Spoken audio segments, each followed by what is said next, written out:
Hey, hey, long time Sorry no about, see. sorry about being a little bit late. Zoom insisted on a update. It did that for me too. Yeah, no worries. I, Um, and I just used it like, I don't know, 3, 4 weeks ago. So I didn't expect to need to log in like 5, 6 minutes early to get that update. I'm sorry about that. no worries. I hear you. I just used it a few days ago and it literally just did it today. Yeah. Um, yeah, dude, thanks for chatting with me. Sure. I'm super excited to chat with you. I love talking with people that are highly knowledgeable and can challenge me and push me in my thinking. And I know you are someone that can definitely do that.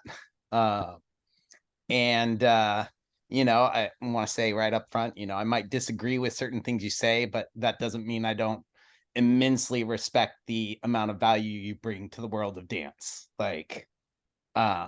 So yeah, if I ever come off as like trying to say, or it sounds like I'm saying you're wrong something like that, Mhm. like that's not my goal.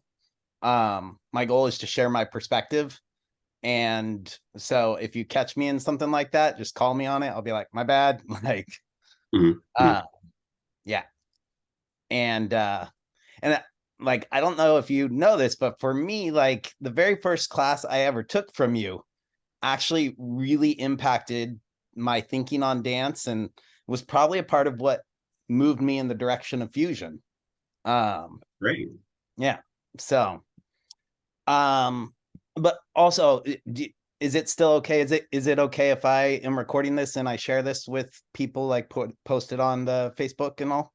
As long as you're not using it to make money or for self promotion, I have no problem whatsoever. Cool. I say this only because in the past I've had people do, record and then they're like, and then you can PayPal me, if you've learned anything from this. And I'm Yeah. like, wait a second, No, that's messed up. where Like, where is the equality in that? yeah. The only thing I thought around that was like we could monetize it and put the money towards charity or I would like be fine with something something like like that. that. Yeah, I'd Okay, be fine with something like that. cool. Um, anyway, like my thought wasn't, well, I don't know. Let's see how it goes, and then I will not do anything other than share it for free unless we both agree that sounds good. We do come up with something else. Sound good? Sure. Yeah. Um, and so I wanted to start with just like if anybody's watching this that didn't read the post, right? I want to give them not the whole post, but just a brief like general Snapshot. concept. Right. So it started with I made a statement that says, for me, fusion is about getting back to the roots of every dance form that's ever been created. Right. And then I shared a little bit of why I believe that, which is largely based on my definition of fusion is fusing your movement with your partner in the music. Um, and then I asked, what do you think are the benefits and or drawbacks of thinking of fusion in this way? And Damon, you had a lot of thoughts on this, and so I thought, like, rather than spending who knows how many weeks going back and forth, because I'm not quick at replies on Facebook, I let's mean, just chat. I'm not quick at replies to anything. So Yeah. dad life is its own separate, thing. Yeah, yeah, so I was like, all right, let's just chat, let's come go through. And so I pulled a bunch of different quotes that you said, things that I said, things like that. And we can Mhm. go off of that stuff if we want, but we can also just kind of ad lib and go as we go. But I will have plenty of things if we ever get like, oh, what should we talk about next? I've got like 20 bullets of like, oh, well, you said this. What did you mean by that?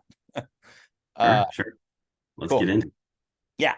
I thought we'd start on something that's like maybe something that we can at least partially agree on. Um Sure. yeah. And that was your statements. You said that at least the way that I defined fusion is fusing your movement with your partner in the music. You said it's a phrase that already exists as social partner dancing. And you also at one point mentioned it's the ideal that every partnered social dance says they strive for, right? Uh, well, I think I may have uh, caveated that slightly differently, or qualified that statement a little bit differently. That every vernacular, folk, idiom, social partner dance says that that's what they do. That is what they're all striving to accomplish at all times. When you're out there and you're doing your dance, you are trying to blend yourself with your partner and the music. And I used to teach a class that I had titled Menage a Boogie. The idea that it's three people or three entities trying to get down. And that is really, to me, the heart of all of these dances. The idea that me and my partner and the music are all going to try and create something unique to that moment. And hence my statement of I don't think that that is a definition of fusion. I think that is what you love about fusion, what fusion means to you, what your priorities are, what your core principle or value is in your fusion dancing. Although having known you as a Lindy Hopper and having seen you, I have no idea how far you got into it, but seeing you learn and play around with West Coast swing, those are elements that I see in all of your dancing. This has never been a thing that was specific to fusion for you, which is why I was that's not the definition of fusion. That might be why you love fusion the most. That might be where it centers for you, and the ease in which something that is unstructured allows you to easily center yourself on that thing. But I've seen you strive for that in multiple dances. Yeah. So it's well, if that is your goal for all of these other dances also, then saying that this is a definition of fusion, but somehow exclusive of a definition of those dances, seems inaccurate. And I, having studied, a lot of dances myself, know that that is the central tenet in all of them. Listen to the music, listen to your partner, adapt to them. Absolutely. There are teachers who don't teach that way. Right. But that's a different thing. Well, so I 100% agree with almost everything you said there. One thing that's slightly, I was you mentioned a lack of structure. And for me, the way I think of it, it's even more structure involved. It's just different structure. It's not a structure in as an example, it's not a structure as, oh, you have to do a swing out as your basic, right? But there is a structure of the music is creating some basic sounds that are repetitive, right? And that is definitely, I'm sorry to interrupt, that is definitely not more structure, because it's doing that in all of the other dance forms also. Well, but hold on, let me finish. So what I mean is, right, there is a basic that is there in the music. So ideally, if you're really dancing to the music, you would be creating a basic, right? And then just in Lindy Hop, stuff goes away from the basic and comes back to the basic, right? You would also be doing the same, going away and coming back. It's just the basic that you create is structured around you, your partner, and the music, as opposed to a predefined movement that is structured around the way we were taught, right? Okay, you do a swing out because that's the basic, right? That's still not more structure. That's the exact same amount of structure. I mean, if you dive into the more details of what is required, I mean, I could see an argument for it's the same amount of structure. I could see that. Yeah, okay, I'll go with it's the same amount. Yeah.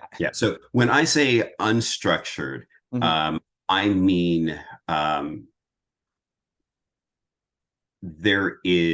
the only amount of structure that exists in a fusion dance is what the dancers themselves want to bring to it. So you get people who are like, I don't want to create a structure to the doom doom ta of the music. Instead, I want to respond to the melodic line purely for the entire song, in which case, you know, we can talk about harmonies and we can talk about like choruses and hooks and stuff, especially depending on the kind of music that they're dancing to. But it's also entirely to like, this melodic line, as you know, exemplified by this singer, which is, you know, because the phrasing that they're using while they sing is a constant shift. There's not any, you know, any 2 bars, any 4 bars that are precisely the same as any other 4 bars of them singing. And therefore, the only structure that we're bringing to it is that this is our primary instrument that is shaping our dance. And I would say that by your definition, that is still fusion. I would say that would even qualify as good fusion based on the definition that you just gave. And that to me is less structure than the recognition of Lindy Hop is done to hot jazz, to big band swing music, to small combo, to bebop, to soul jazz. We, you know, box it from the time period of here is when people who were born within the culture and community were dancing to music while it was new and fresh and being created. And Lindy Hop was the choice that they made. If we just say like that is our box for Lindy Hop, and I'm not trying to say that it can't be something before that or something after that or something, you know, above or below that spectrum.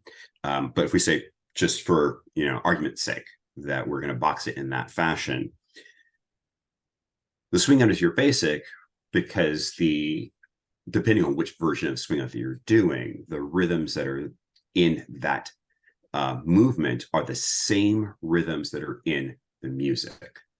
Yeah. And so if I don't know hot jazz, but I know capital S swing, and that is what I'm used to doing Lindy Hop to, I can still listen to hot jazz and I can still dance Lindy Hop to it. It only takes a modicum of like musical awareness to recognize like, oh,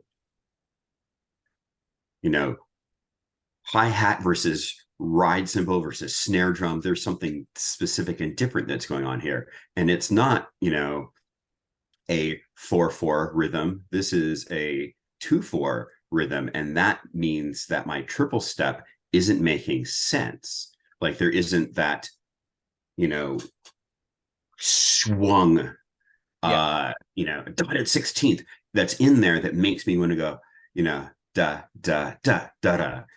It's more of like da, da, da, da, da, da. And like, oh, okay, well, I can do this by replacing my triple steps with kicks. Yeah. And like, I've just taken Lindy Hop, a dance that has a known vocabulary of which I have spent time learning and perfecting, and also figuring out how and why it works with the music. Or hopefully I had an instructor who just explained all those things to me. And now I've adapted to it. And there's my structure all anew. I have reinvented Lindy Hop as done to hot jazz. Yeah. You know, which is the exact same way that it was created in the first place. The people were listening to the music. They had a common frame of reference. They had an entire, like, multi-generational cultural set of IPSIT of values when it comes to music and movement.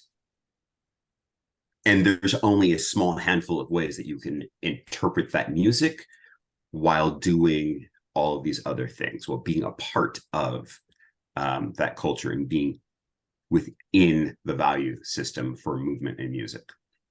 Mm-hmm.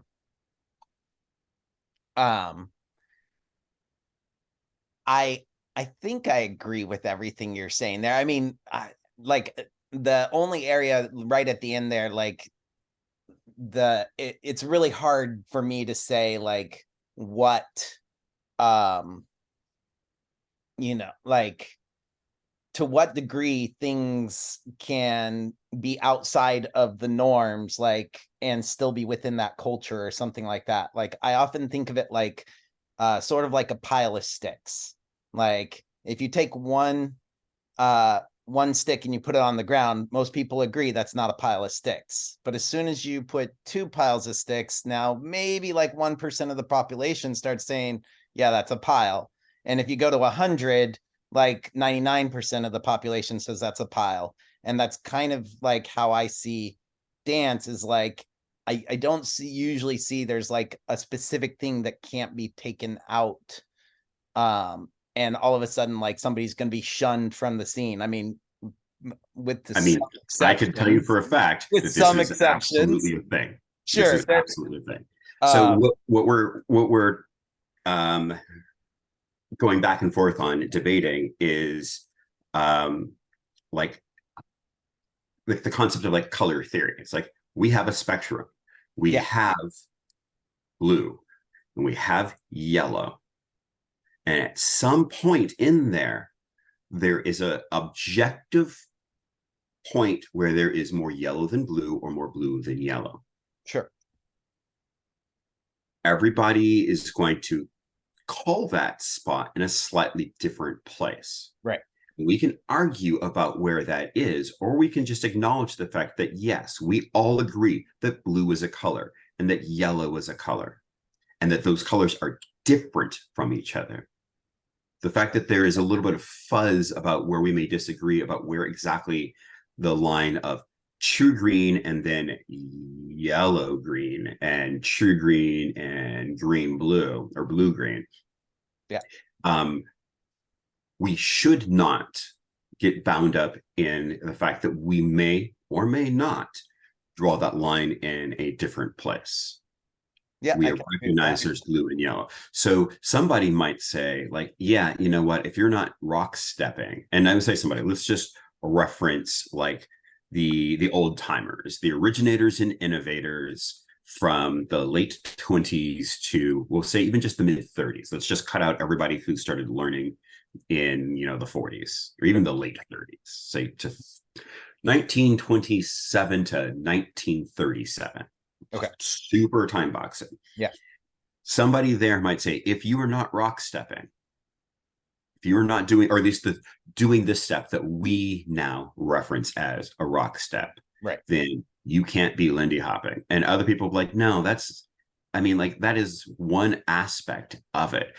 But if one person is rock stepping and the other person in the partnership is not rock stepping, is it Lindy Hop? And that person would be like, no, they both have to. And everybody else would be like, no, no, no. We still feel pretty strongly that it's still Lindy Hop. It's still recognizable. It's still following the same artistic values. You're getting hung up on one physical movement, right, as opposed to what the result is of these movements and how the movements are interacting with the music. sure, So if the person was like, okay, well, I see what you're saying, then I think what really is necessary is the point of the rock step is the stretch that it creates between the partnership at the beginning of the movement that creates the momentum that brings the follower in and the leader in so that they can share space for that revolution and explode back out. Okay, well, now we've moved it away from the physical mechanism that person was identifying that creates that thing. And now we've drilled down to what the actual partner interaction is, which replicates the musical interaction, right? sure, That push and pull of beats, that swing of the rhythm, that rhythmic propulsiveness, that train sound that sure. the musicians were specifically trying to encapsulate. So we can talk about what someone says, or we can acknowledge that the thing that someone says and the thing that someone believes are not necessarily exactly the same, right? Like I may intend to talk about that stretch dynamic that Gotcha. results in that propulsive Sure. snap. Um, but the way that I create that, and the way that all my friends create that, and all my dance partners create And that, rock set. is with that rock step. Sure. So we kind of got to get, okay, well, is it possible to do that thing without doing that thing? Right. So you're trying to get to the more base fundamental concept that is applicable, right? Or Yeah. yeah, Where is that? Where is the value versus where is the observation? absolutely. 100% love that. Like, now, but even with that, like, let's say, like, because I love that stretch, right? That's beautiful aspect. And at the same time, like, I'm sure back in the day, there were some follows that just didn't have the stretch, right? Like, you think every single human that was dancing in that day had stretch. I would say that every single Black person who would consider themselves a Lindy Hopper absolutely did. Hmm. There's always going to be people who are new and not good, who are like trying to figure out what this Lindy Hop thing is, Hmm. but it is a fundamental characteristic of that dance. And um, honestly, that stretch is a fundamental characteristic of all Black vernacular dance or idiomatic dance of that time period. Every single one of them that was done to any kind of rhythmically propulsive music had it. Hmm. Like all of the blues dances that were done that way, all of the animal dances that had any the Black originated animal dances. We set aside what Vernon and Irene Castle, how they transformed them for like white society. But when we take a look at all of those dances that had any kind of separation out of close embrace, there was always that stretch and come together. Um, and this is seen in all of the dances that uh, fused into Lindy Hop. Are the breakaway step from the Texas Tommy slash the turkey trot, the jig trot, the foxtrot, all of them in Black communities involve that same movement because it's a very specific value in Black dance in response to that sound and music.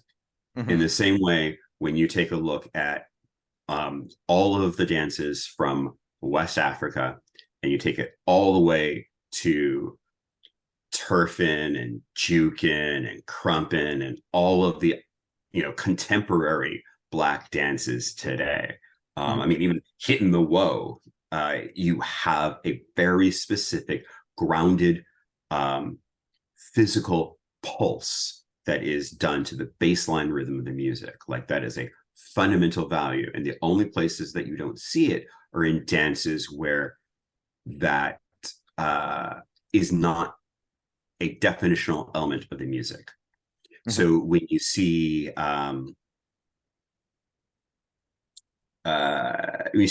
Black people dancing to Black ballads from the teens all the way up to, I mean, your quiet storm music today, where the baseline rhythm is not a key and defining aspect, but the overall groove is the fundamental underlying rhythmic structure. That's the place where you won't see that same grounded, strong, as relative to the baseline of the music, strong physical expression that involves either an up and down or a forward and back or side to side rhythmic movement as the pulse. You will get more of a sway, or you'll get a smooth glide And you can see that in things like the Chicago Walk. You can see it in the Philly Strand, music where it is more about the groove and the melodies, and that baseline rhythm is really meant for like a floor. Like, here is where everybody's at, and we're all doing stuff. All the musicians are doing stuff on top of that, weaving in and out of it. Those dances are the same thing. Here is that pulse, here's that rhythm, but it is shown just by stepping. There is not any other kind of physical expression inherent to it. It's part of the cultural values, and it has been because it is one of the carryovers from the Middle Passage. So in the same way that we could take a look at English country dance and see, oh yeah, this kind of dance covers like a century of movement, but they're responding in a very specific way, regardless of the dance, regardless of what part of England it came from, to these things that the musicians are doing, because it's a cultural value in that kind of dance. So if I'm hearing you right,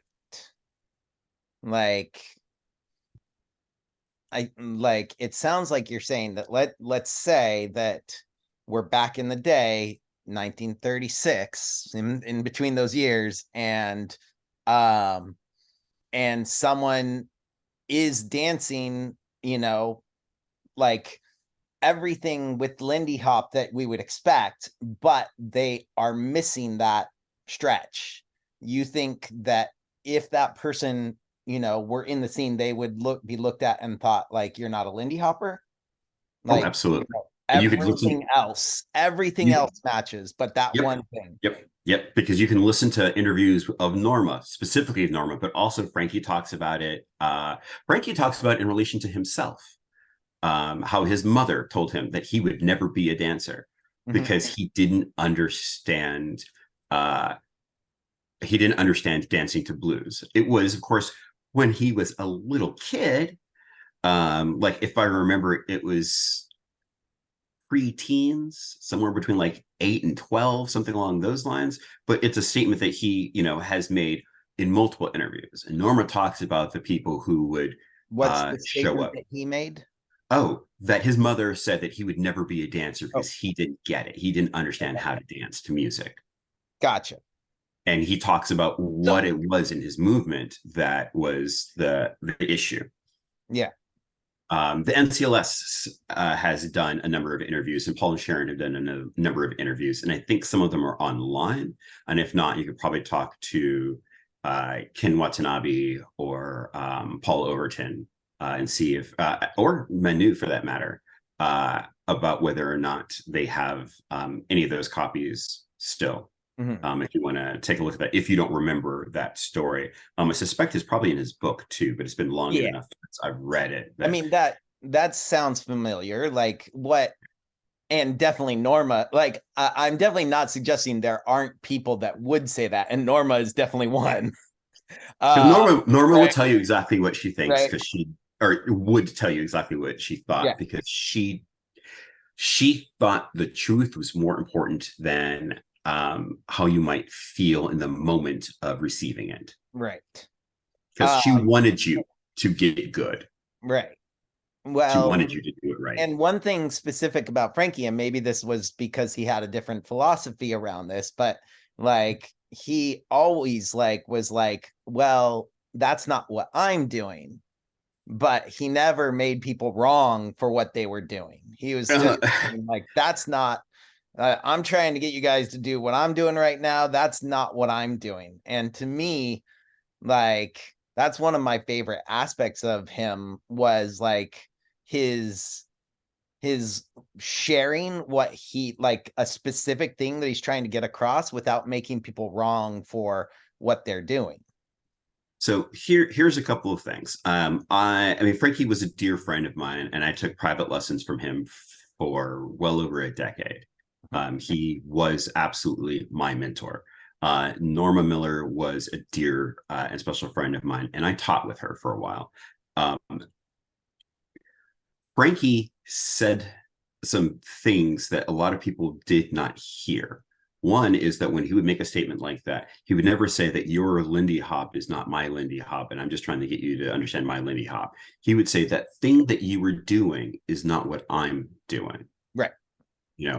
And he was always very specific about never calling the thing that they were doing, if it was a fundamental flaw, Lindy Hop.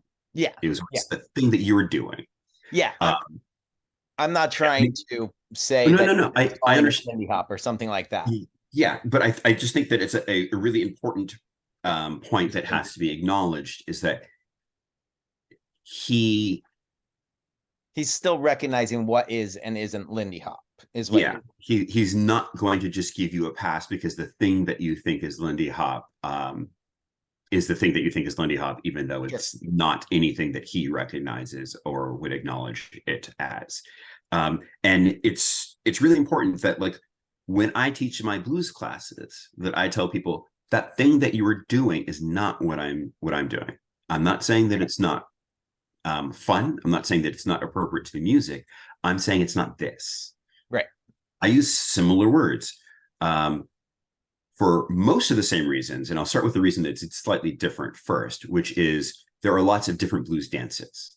And if I am teaching touch step and someone is doing step touch, that is technically a different idiomatic dance. It puts you in a different place in the music, and it gives you different ways that you will naturally gravitate to emphasizing things in the music.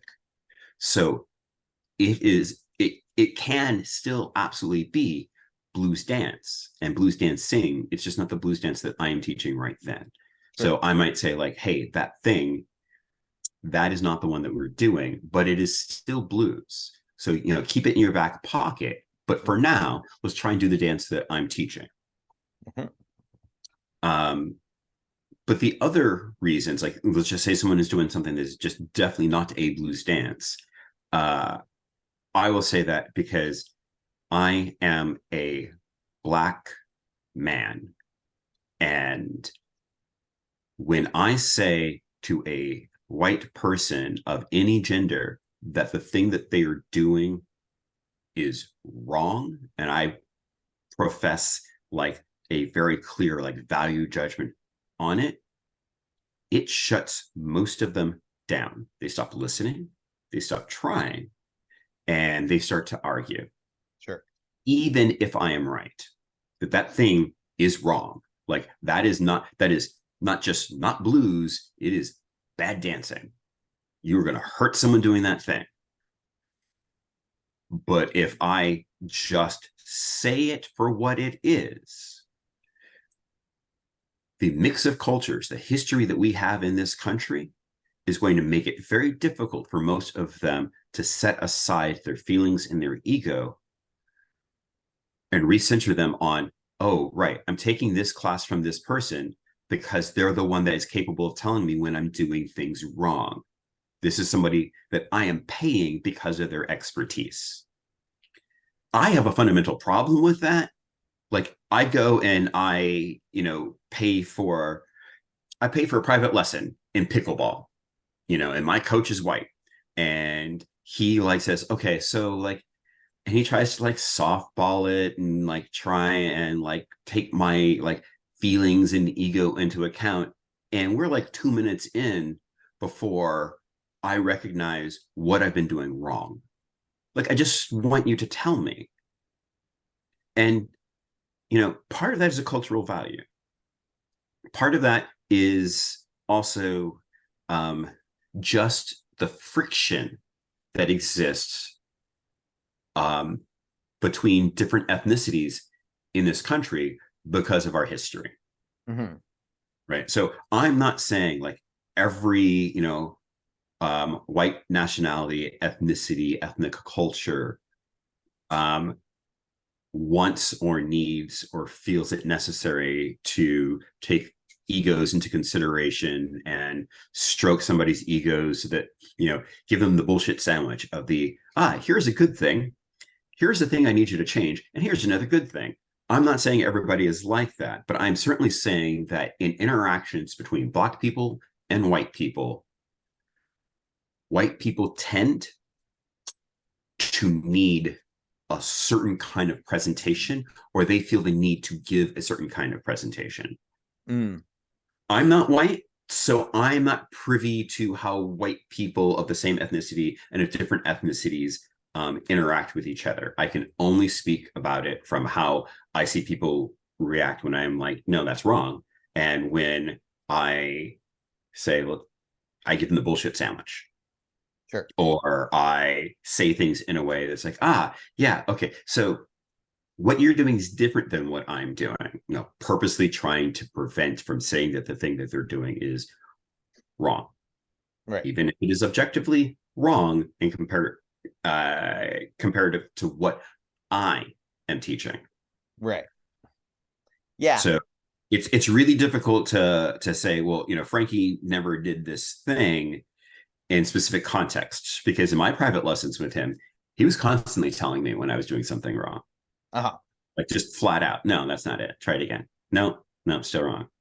Okay, Yeah. that's better, but still wrong. Yeah. Yeah. Yeah. And I think it, it really does depend on context, right? Like, Right. to me, at least, like, when you're saying something is wrong, as in like, I'm trying to get you to do this and you're doing that, like, right, like, that context makes sense to me. um uh like, this might be going on a slight tangent, but one of the things I am passionate about for my teaching is getting rid of the word wrong. But it's mostly just because I want to be sure that I'm more accurate, because usually wrong means like this could be painful. That's one thing it could mean, right? Or it's not what I'm doing. Or it could mean it's not as efficient, right? But usually there's something that's more objectively true, and wrong is just like, to me, that word is subjective without more information, right?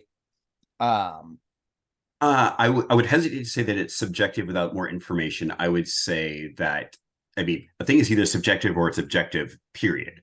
Um, it is difficult to take in as what part is true, what is wrong, how wrong is it without the additional information. But I think, again, context matters, because when I teach fusion classes, the only times I call things wrong is when something is unsafe, when it is a clear deviation in a move mhm. versus a style. Like, I'm not going to tell somebody in a fusion class, like, oh, you're pulsing up. And I personally interpret this music as requiring a downward pulse. That's a stylistic choice, because the dance does not inherently have a structure that defines up or down based on, what is going on in the music. Mhm. There might be certain things that the community as a whole has gravitated towards, Sure. but something that is being gravitated towards is not the same thing as, this is the way that, fusion as a dance form or as a style acknowledges up versus down, because of these things that are going on in the music. Right. But if I'm teaching an inside turn and someone does an outside turn in fusion, then I will say, okay, no, that's wrong. You're turning them the wrong way. Sure. We're going to go this way. But if someone is like, again, they're going down and I'm going up, and I'm going, down and they're going up, I'm not going to say that's wrong unless the move that I'm teaching requires down Sure. or up. Right. And of course, that is in itself still pretty narrow, because when I teach fusion, I rarely teach moves. 80% of what I do in any class, regardless of what level it is going to be about ways of interpreting the music and ways to read and communicate to and with your partner. Yeah. Moves are the things that I put in towards the end of a class to help them gauge how well they've incorporated a thing. Like, Sure. if we're talking about like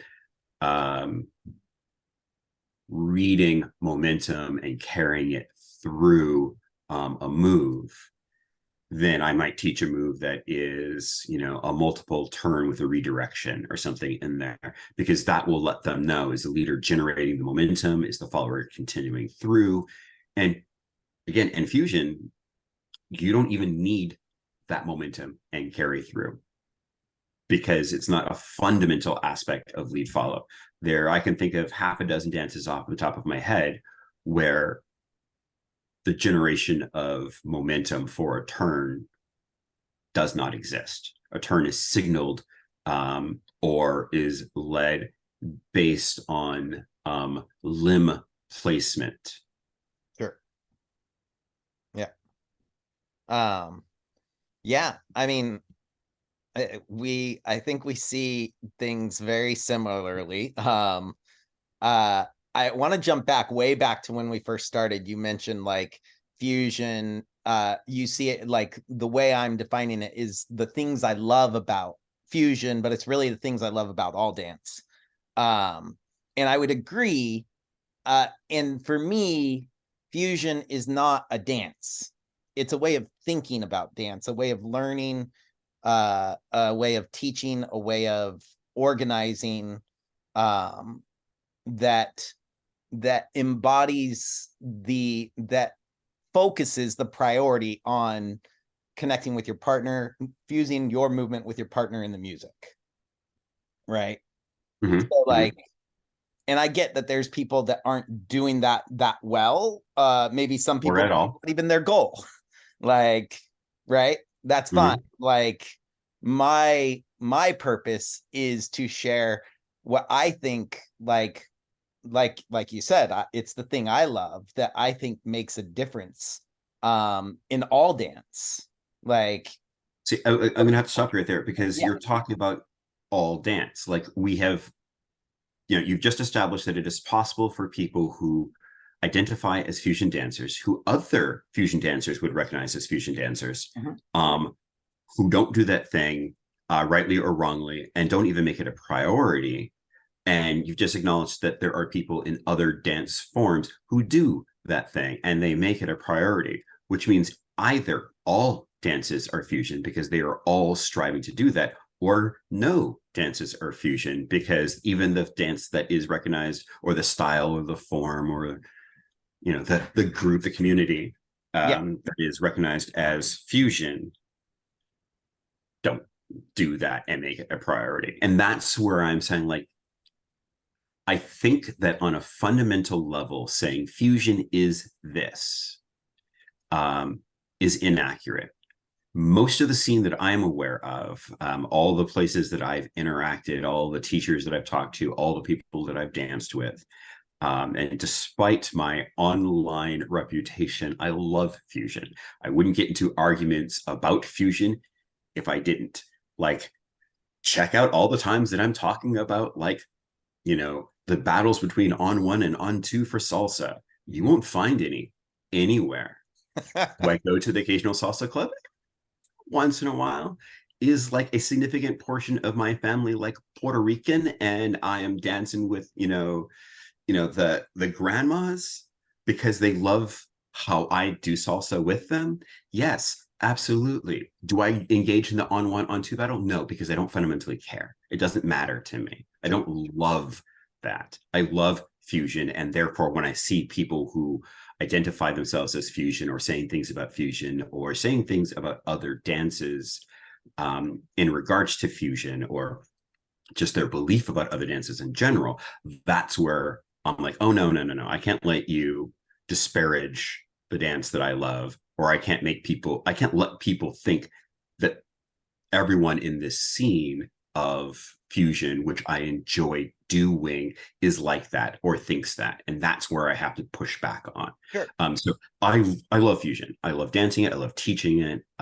It is probably, honestly, the dance that I do most often, which is, I know for anybody watching this, is going to be mind blowing, because I'm like the blues guy.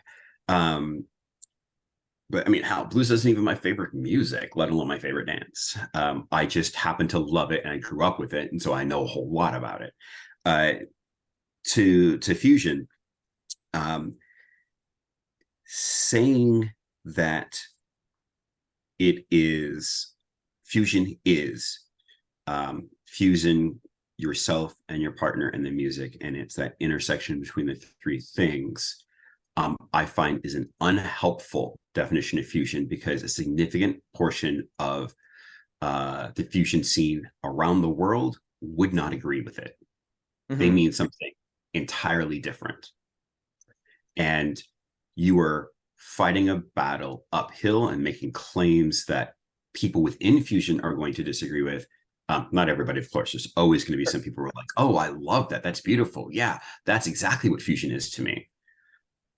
That's talking about the experience of fusion. And you're going to have people outside of fusion who hear that and they're like, no, that's nonsense, because that's exactly what my dance does. My dance is not fusion. Like, I think it is most helpful to you and your students to use it as this is our ideal in fusion. This is what I love about fusion. This is what fusion can, should, and in my classes does put front and center and focuses on from the first minute of your very first class to the last minute of your very last class. Like, I think that there is more power in you presenting it as a core concept, what everybody should be aiming for, than trying to say this is what fusion is.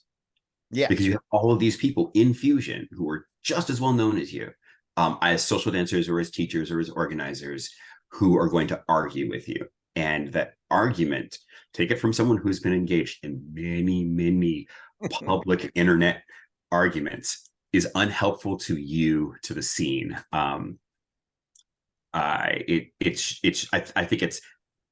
I think there's more time wasted in trying to explain what you mean by it as a definition, rather than saying this is my core value in what I teach and love most about fusion. And then that makes everybody listen more and recognize, like, oh, you know what? The best fusion dances I've ever had, it was that moment. We're dancing and something happens on a dance floor and it was amazing and it fit perfectly with the music. We both look at each other like in that moment, eye to eye, and neither of us know who came up with that idea. Right. Like, there are some people who went off real sideways and they started talking about like co-leading and all sorts of, nonsense like that, not understanding like, oh, no, like, leading doesn't mean I'm in charge. It just means, that I am relating to my partner in the music in a specific framework, and following means that they're relating to the partner in the music in a slightly different framework. Many dances, the leader is the one who's generating the initial momentum that begins to dance, whether that's a weight shift or a rock step, or a step backward for the leader and a step forward from the follower, like that initial generation of momentum, and then the follower is going to accept and then shape that momentum. Like, there's different ideas there, but when we collaborate together, which is the term that I prefer when I'm referencing this, in a collaboration, we really shouldn't know whose idea was what, because who started the idea, and then who developed the idea, and then who realized the idea, and then who executed the idea could all be different people. Or it could, if it's just the two of us dancing, half of them could be yours and half of them could be mine, and it might not go back and forth. It might be, and it might not be all the first half and the second half. The important thing, like in a partnership, is it doesn't matter, right? Like, it doesn't matter if every single moment in my life with my wife is 50-50. She's my partner. Sometimes it's going to be 75-25, her pulling, way more weight than me. Sometimes it's going to be the opposite. I'm doing 75 and she's doing 25. The important thing is that recognition that we are partners, and who's responsible for what at any given moment doesn't matter, because we're in it together for the long haul. And the long haul in this case might be 3 to 5 minutes, or if you got a live band, maybe 15 minutes, who knows. But that one dance, we are partners in a team, and we are trying our best to collaborate, and we're looking at the music as if not necessarily a co-equal creator, as a continual reference that both of us are acknowledging and reaching towards to encapsulate. And I say that because, if you're dancing to recorded music, regardless if it's fusion or swing or, a Latin dance or a blues dance, recorded music is not interacting with you, you're interacting with it. But when you have a live band, one or more members of that could actually be interacting with you. So distinctions. Yeah, no. I mean, I love everything you said there. When you mentioned trying to be more specific around fusion, like being the concept that I love, like that is what I'm trying to do. Like, and maybe this conversation is out of context, but meaning like I post a sentence and it doesn't have all the context involved, but like one thing I'm very clear to try to always do is say, for me, fusion is this, right? And for me, and I think it's fair to say, I was one of the big movement people for the fusion scene that made it explode, right? And so that was my goal in passing this on to people, right? Not everybody took on that, and that's fine. My goal is for it to be something that fits what they're doing as well. So as an example, if someone is trying to fuse two different dance styles, that still fits within fusing your movement with your partner in the music, right? I mean, maybe. Yeah, maybe. Like, I suppose technically if they're trying to fuse, tango and blues, but the song is a didgeridoo, like you might be like, well, all right, how is that fusing with the music, right? So yeah, not necessarily. Yeah, so it's not necessarily going to include everyone, although I would say, you were asking earlier, you were saying either it includes all dance or it includes no dance, right? And for me, I would say it's I think of in my term of fusion, I think of it less of a all or nothing thing and more of a how well are we doing it. So we can break down dance into 20 plus different elements. I mean, a lot more than that, just musicality into 20 something elements, and then connection into, I'm sure, more than 20, right? So we can break dance down into all these different elements and just look at, well, in this element, how well are you fusing, right? In the world of counterbalance, right? How well are you fusing? Are you actually paying attention to your partner's counterbalance and working with that, or are you just ignoring it completely and doing your own thing, right? And everything in dance could be looked at that. And so for me, it's not like you are or you aren't doing fusion. It's just a matter of well, how well are we doing fusion, right? Sure, absolutely. I agree with all of those, except for, again, the basic premise is that applies to every vernacular, idiomatic folk dance. They're all exactly the same in that regard. And that's why I mean, it's so this applies to everything.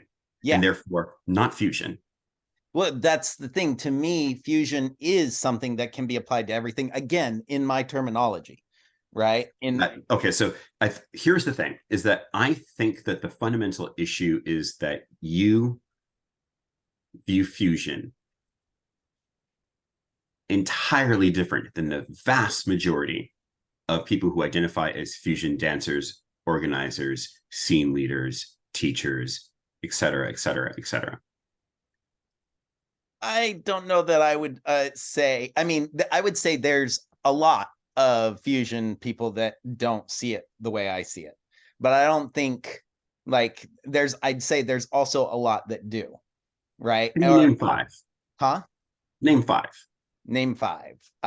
Who would not say that fusion is, and then start talking about taking one dance and or multiple dances or your dance and your partner's dance in the music. Like, who would say that fusion is about getting back to the roots of every dance that's ever been created, that it is two Well, partners fusing their dance with the music? Who, wait. five people other than yourself that would say that? The roots thing is a relatively new statement that I'm Okay. like I mean, I've had it in my mind for a long time, but it's Mhm. like, hey, let's think about this. Like, here's this idea, right? Like, so I don't know who's taking that, but like people that actually take on the concept of fusing with your partner in the music, like, Mhm. I mean, Cece, my partner for many years, like obviously she took on that. Um, let's see. There's a Devon in up in Canada. And a lot of the Canada scene that I went out and taught, like they all take that on. Um, So uh, if I were to ask them right now, they would not put forward uh, dance styles. They would I think say if you, I think if just you, the two partners and the music, and they wouldn't make anything about any statement about dance styles or dance forms, because that's a fundamental distinction between how almost everybody I know Mhm. in the fusion scenes define fusion. I'm not going to say that it's not a lot of people that do think that, and it saddens me when I hear them think that because to me it kind of goes up against the whole point of at least what I was trying to do. Um, But it goes with everything that everyone else was. Like, you talk about, you being one of the people who helped fusion and explode. And I remember mhm. fusion, I remember fusion before it was fusion. I remember the first time fusion was being used as a term in regards to, like, this is a fusion event and so on and so forth, or this is a fusion dance, or I am doing a fusion class. None of them had anything to do with uh, fusing, my dance and my partner's dance with the music. That was Agreed, not the thing. That was agreed. all about.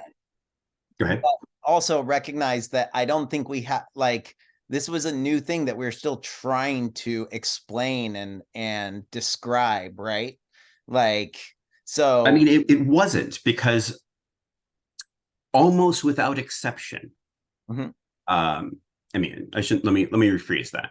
Um, well over 90% of the people who were organizing or teaching fusion in the first year that fusion was being referred to as fusion were people who existed in a space where the claim was they were blues dancing, and they were not. What they were doing was fusion by taking their Lindy Hop and their tango and their salsa and their West Coast swing and mixing it together in an attempt to dance to a type of music that they did not know dances to. Frequently, you know, I would say like one out of every three songs played was not even a blues song. I'd That's say neither here nor there, honestly, but it is the thing I no, think it's it's true. important I to would say at recognize. least half the songs weren't blues songs personally. Like I mean, I like, don't know. blues is a continuum, but yes, I personally would argue like half of them were not. But I'm also willing to acknowledge that, again, like, I can disagree on where the line is between what is blue and what is Sure. turquoise. Yeah. For a callback to some of the early leaders of the fusion scene. Uh, but that was definitely, they were trying to do this thing of blending these dances together to be creative and artistic to a music that they did not know how to dance to.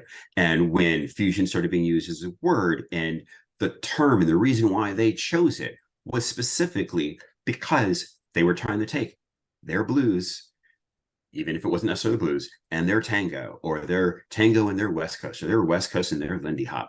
And they were trying to put it together to dance to this kind of music over here that they did not know how to dance to. I shouldn't say they didn't know how to dance to, because that's that sounds prejudicial, and that is certainly not what I meant as in like a condemnation. That they did not know the dances that were created to that genre of music when that genre of music was being created. So there are dances to soul music that were made while soul itself was still being made, to rhythm and blues, to, you know, so on and so forth. So like I don't want to make it seem like I'm coming from a judgmental, they weren't doing the right dance and that's bad. They were not doing the dances that had been created to that music because they didn't know those, and they were trying to take what they knew and make it adapt to fit that music. So you can say that what they were doing was absolutely trying to do the thing that you were doing, fuse with their partners and the music. And I would agree 100%. But if you ask them what, like, that was their experiential goal. Like, I want to fuse myself and my dancing with my partner and their dancing to this music. But the technical, intellectual, even instinctual, or at least learned responsiveness that they were aiming for was taking their tango and their West Coast swing and their Lindy Hop and their blues and their salsa and bring it together, which is why the first dozen events that had instruction were blues and salsa, Latin dancing and Lindy Hop and blues and tango and all these things. Like, that is clearly what they'd intended and what they were trying to do.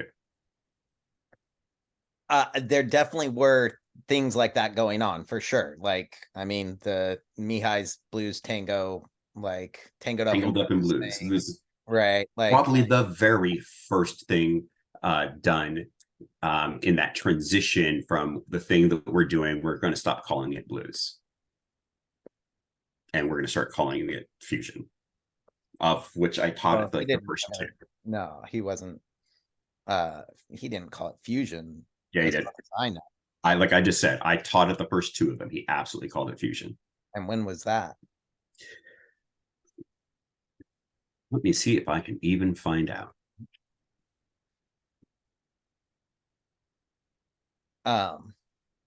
While you're looking at that, like, for me, like, my experience of it, like, was going to the house parties. I mean, we even threw one of the first Lindy booties at the warehouse at my place in Sacramento. Half of it was in San Francisco at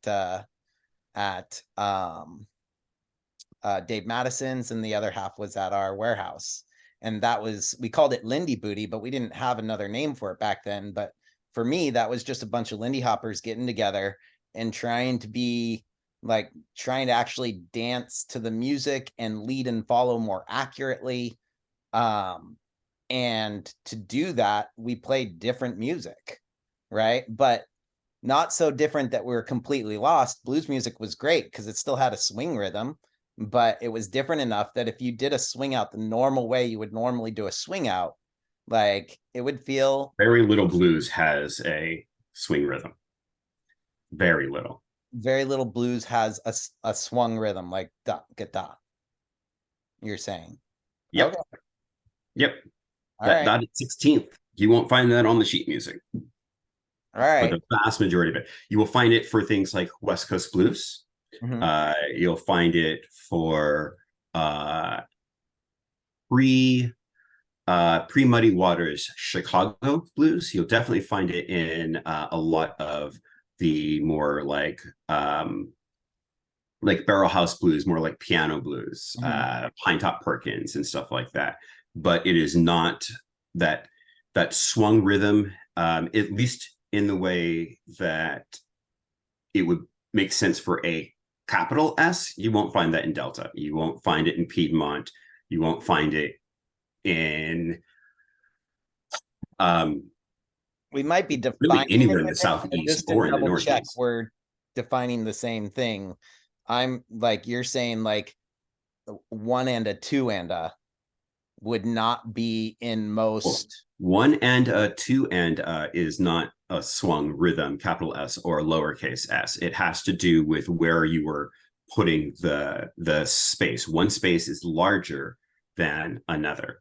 Sure, And but for a swung rhythm, it's da, da, let da, me da, da. yeah, I get it, but let me explain the difference between that versus, for me, a straight rhythm is one e and a two, right? Now where within that, like within that, what you play within that, right? Whether you play with like every single beat along the way or not, that's like, I'm trying to say that blues music did, in my opinion, maybe I'm wrong, but most of it did not have a one e and a two rhythm in it. So if you were to dance to like any music that has one e and a two, and you were to put in a swung rhythm, that would feel weird, right? Like it can be done, but it feels pretty weird. Like, Yeah, yeah, yeah. whereas anything that has uh one and a two and a three and a rhythms, right? You can put a one, a two into You're that. talking about a rolling rhythm, and that is not a swung rhythm. Yeah, but you get what I'm saying is like the way that it's broken up. That's what I meant is what is rolling rhythm really anything? So swung rhythms are rolling rhythms, or those are, I thought rolling rhythms have to hit one and a two. One and a two and a three and a four Right. and a one and a two and a three So and a four. That's a what rolling I rhythm. what I'm trying to say, and maybe I have the wrong wording for it, is when things are split up that way, regardless of what beats they hit, the difference between being split up into where every beat is split up into one and so three, or one e and so four, right? Okay, I see what you're saying. It's definitely the wrong words. What's the better way of Because saying that? where I'm not sure if it will come out. Um, Let me grab a piece of paper, see if I can write this in a way.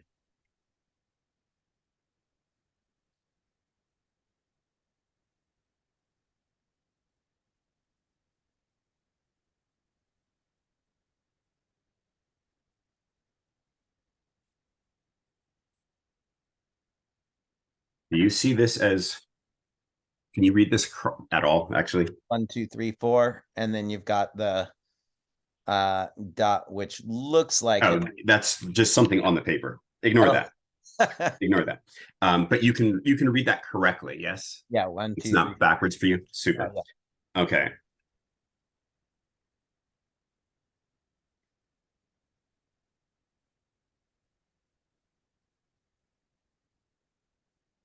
And so this would be one and two and three and four. Right. Which for me, again, not, I'm not a musician, so like while I have studied some music, like I might be saying it wrong, but I would call that a straight rhythm. Yeah, that would qualify as a straight rhythm. It would be, I would qualify it as a rolling rhythm because it's one set that just keeps going. And it's not based on just that uh, bar.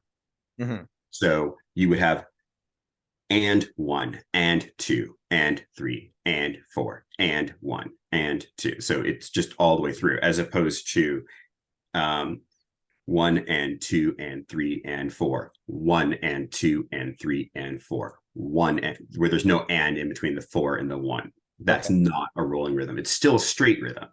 gotcha. So now we have one and two and three and four. Okay. That is not a swung rhythm. No, that would still be a straight rhythm to me. It's just a different um, deviation. And to the best of my ability, I'm trying to make these even. Yeah, yeah, Now, yeah. if I were to take that same idea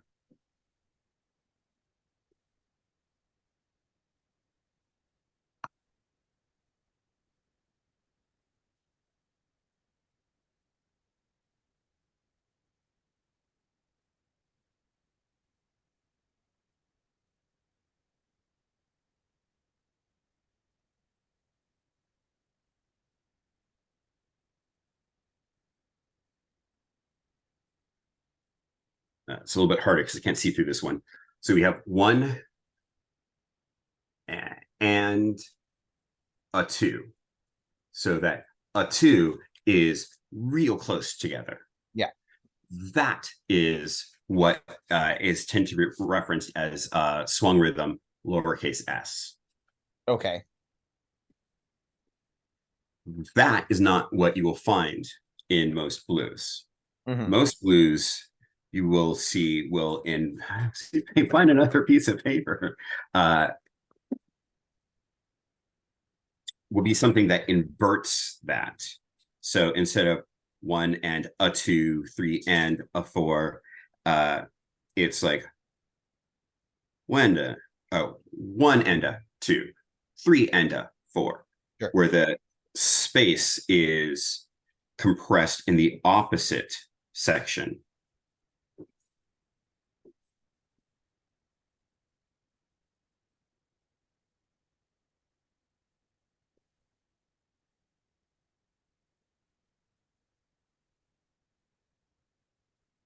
Can you see that? Yep. So that is a musician would not refer to that as a swung rhythm. They would that is a very poor attempt at trying to show without musical notation what a shuffle rhythm is. Yeah. So it's inverting where the space is. So it's the difference between like the chugging rhythm of most capital S swing into the shuffling rhythm that you'll hear through 80-ish% of blues music. It might be a little bit less than that. It might be like 70%. It's hard to say because where you're going to draw the line for like blues rock doesn't actually use a shuffle rhythm, but it also doesn't use a swung rhythm. It does a completely different thing. And Piedmont, which is actually much closer to your straight rhythm of 1E and a 2. It's much closer to that because what they're trying to do with the guitar is like play rag music, like you would do ragtime jazz on a piano. They're doing that same thing, but on 88 keys. Sure. So I think my main point though is that like with like a lot of blues music, maybe not all, but a lot of blues music, the triple step, at least the way that I was taught it, of triple step, right, would work well within that music. Like there could be other things you could do, but that seemed to fit well. Like whether that but also required, like, to me also just felt like there still needed to be some difference than the exact way that I was dancing Lindy Hop when I was dancing Lindy Hop. So for me, it was like, how can I push myself to dance, to really connect to the music without what's the word? Without being so like, without dancing to a didgeridoo, because I wasn't that skilled at that time. Right. Like now I say, bring the didgeridoo on and I'll try. But back then it was like give me something like somewhat familiar to me. Right. yeah. But blues was just one, like I said, I think it was less than 50%, but there was rock and roll. There was all sorts of weird stuff that was just pushing us out of our. Well, I mean, like, so Lindy Booty was created by Dima, who was one of my best friends. And I DJ'd the first 3 Lindy Booty parties. It started off at Dave Madison's because the club that Dima had originally planned to book, I think the very first time they double booked and then went out of business, which made all of us think that they didn't double book. They were having some issues with liquor license or something nonsense like that, and were forced out of business. and they just didn't want to admit it. And then you've got Greg, who was the band that played at, I don't know, fully the first 2/3 for the first 2 or 3 years. Like, what we were trying to do was very specifically create an environment for people to take their Lindy Hop and adapt it to the things that we were playing, or to get outside of Lindy Hop entirely and just dance. And I know how much blues was being played in those first few ones because I was one of the very few DJs who was playing blues. Most of what was being played was soul and R&B, like James Brown and Al Green probably made up like 15% of what was getting played in any given night by the DJs. And what Greg's band was playing was things like Harlem Nocturne and some other like small combo versions of like jazzy blues and bluesy jazz. Sorry, I've got to go and check on my kid who's calling my name. Give me 1 minute. Yeah.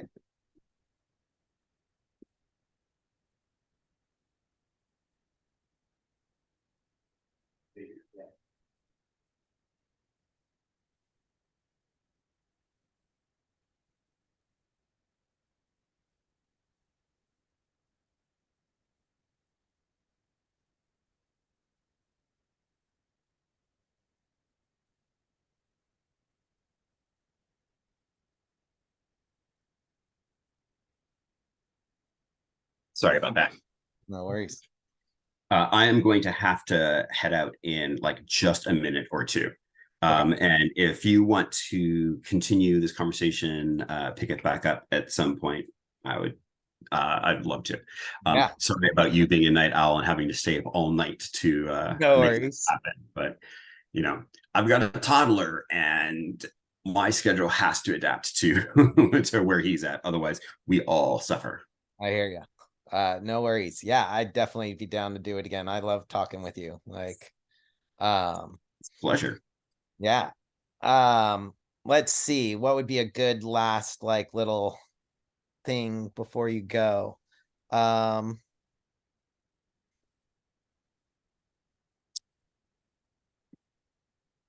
think like let's like the roots aspect of it, right? Like like for me, I'm not trying to diminish. Oh, you know what? Actually, there's something even more like there's so many things. I'm like, wait, this, that. So there's the roots aspect of it. There's also, I get the feeling that you you feel like the way that I'm presenting it is gonna make people less likely to want to learn and study dance. No. I think that it has a great chance to make people want to learn and study dance under you. I don't think that it will do much in the way of making people want to learn and study other dances. Arguably, fusion as a scene these days doesn't really prioritize that either.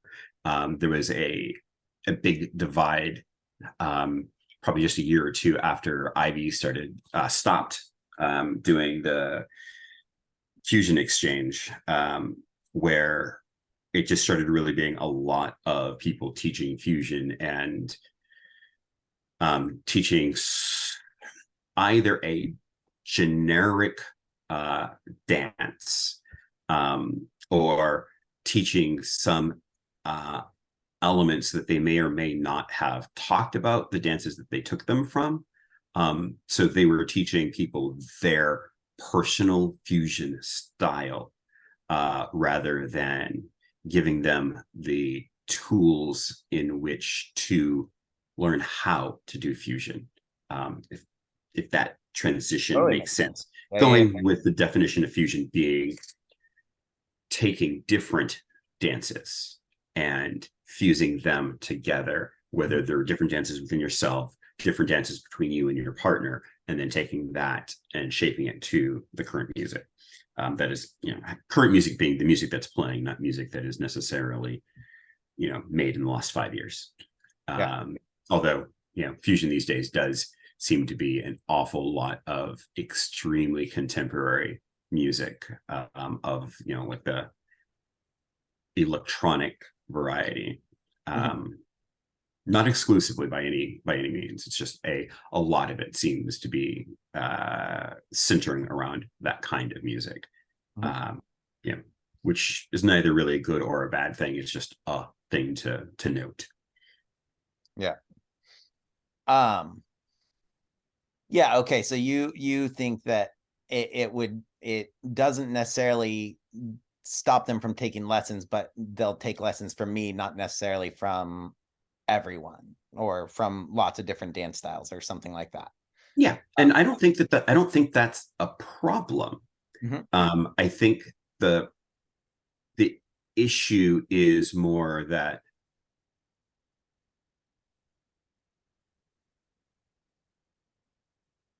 if they listened to what you said and took lessons from you, I would have I'd be more comfortable with the likelihood of them not appropriating things. But because the scene as a whole defines fusion differently than you, they're going to hear what you say, and then they're going to try and apply it to in the context of the greater fusion scene, which means we're going to once again get people who are saying that they are, doing blues because maybe they watched a video somewhere or took one drop-in lesson, or maybe even went to a workshop or something, and then throw out all of the things that make that dance blues, centering themselves on your definition of blues, but not having learned what to do with it from your framework, and are going to say that they're like doing blues fusion again. Which again, like for the vast majority of people who made those claims back in the early aughts and in the teens, there was no blues present. Sad to say that is my time. I've got to go. Okay. Let's try to remember that and pick up right where we left off. Sounds good. Yeah, I have a few things that I think will help at least show that maybe that won't happen, at least with my students, as often. I have ways to combat it, but I'd love to hear your thoughts. Oh, I certainly believe that you can do that. It's just everybody else I have an issue with. All right. Take care. We will talk again soon. Sounds good. Thanks, Damon. Bye. Bye.